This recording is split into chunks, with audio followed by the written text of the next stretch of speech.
Two things happened yesterday. We finally got some details on the supposed agreement between the United States and Iran, and I went and saw Masters of the Universe. Shockingly, those two things do belong in the same sentence. There's a moment near the end of Masters of the Universe where the entire case for how the West keeps misreading its enemies gets explained in a single line. He-Man, the hero, tries to talk Skeletor down instead of fighting him, and Skeletor tells He-Man that no amount of talking will change who he is. He is the villain. That's the whole point of him.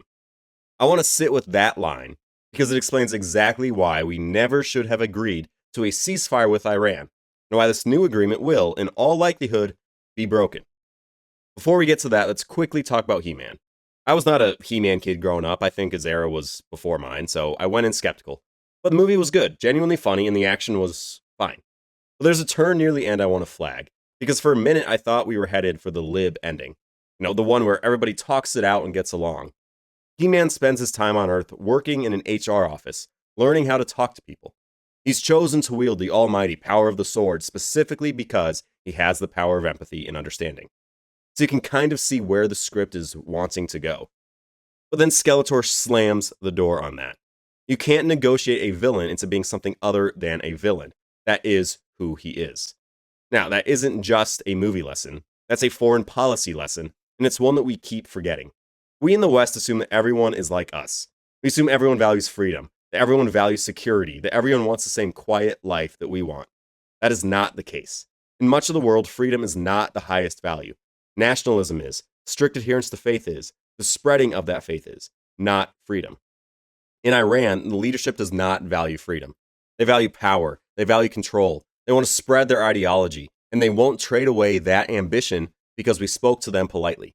You don't capitulate on a dream of domination just because the other side showed up to the table. Just as Skeletor can't be negotiated out of being the villain, Iran can't be negotiated out of being the terrorist. And after the last couple months of this conflict, I'm worried that Trump has forgotten that. I've made this argument before about J.D. Vance, that he overvalues diplomacy, the same foreign policy problem that Democrats celebrated under Biden. That's part of a larger case against Vance's foreign policy that I won't relitigate here. The video's on my channel if you want it. But here's the relevant fact. Vance was put in charge of these Iran negotiations. And the entire time he was in charge, we kept hearing that we were close to a deal, while Iran kept violating the ceasefire. Then, finally, a deal, apparently. What's in it? We don't actually know. Trump and Vance say it's great for us. Iran says it's great for them. According to Jesse Waters over at Fox, Iran has agreed to give up its nuclear program and all of its enriched uranium. If that's true, then genuinely great. We won for now, and I'll give Vance his due. But the problem for Vance and Trump is that the question isn't whether the terms sound good on paper. The question is one of character. Do we trust Iran? Do we believe that after months of stalling, they've simply decided, sincerely, to abandon the nuclear ambitions they've chased for decades? I don't. And the reason is the Skeletor reason. Talking to someone does not change who they are. Iran's worldview is domination, spreading the ideology, destroying the little Satan of Israel and the big Satan of the United States. That is their stated mission. So no, I don't believe them when they say they'll give up the weapons. I don't believe them when they say that they'll stop funding their proxies. Of course, we are being told that there are safeguards. Now, Waters said that if Iran builds its nuclear sites or funds its proxies, the sanctions will stay. Trump says the troops will stay in the region until the agreement is finalized. Fine. On paper, fine. But let me paint you a picture. It's 2030. Trump is out of office. The sanctions have been lifted. Iran is rich again off its oil. Our personnel are gone from the region. And whoever is sitting in the Oval Office does not have a good relationship with Israel. What does Iran do? Do you think they honor the agreement?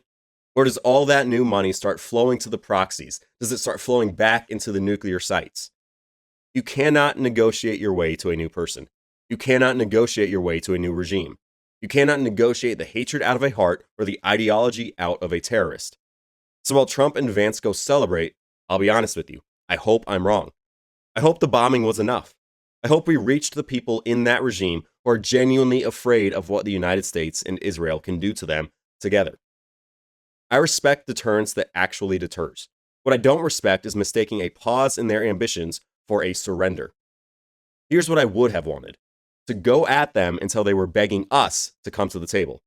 I wanted us to put the fear of the Christian God into them until they had no option but to surrender.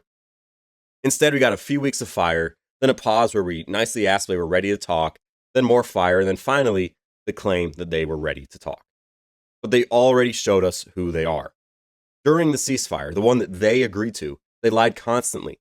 They kept striking our allies, and just last week they went after one of our own helicopters. That's the record. Not my read of their hearts, that's the record.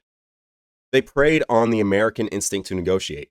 They preyed on an American public that won't stomach a large-scale bombing campaign. They preyed on a country that's too online to stay focused. And Trump gave in to those online people. Vance may have just handed Iran exactly what they wanted. Now all they have to do is lie low for a couple of years, get rich, and wait for Trump to leave office. Then they'll go back to being precisely what they've always been. If I'm wrong, I'll gladly eat crow, gladly. But we won't know for years, because all Iran has to do is wait. And if this war taught us anything, it's that they are willing to wait. They're willing to string us along to perform peace to make us believe that they've changed. But we should already know better. Just as Skeletor was the villain, Iran is the terrorist. No amount of talking changes that. Subscribe and like the video for more from me. I'm trying to build a brand based on honest, reasonable takes and not the performative outrage you get from so many online these days. If that resonates with you, subscribe for more and head to my Substack to get new releases emailed directly to you. With that, I'll see you next time. Thank you.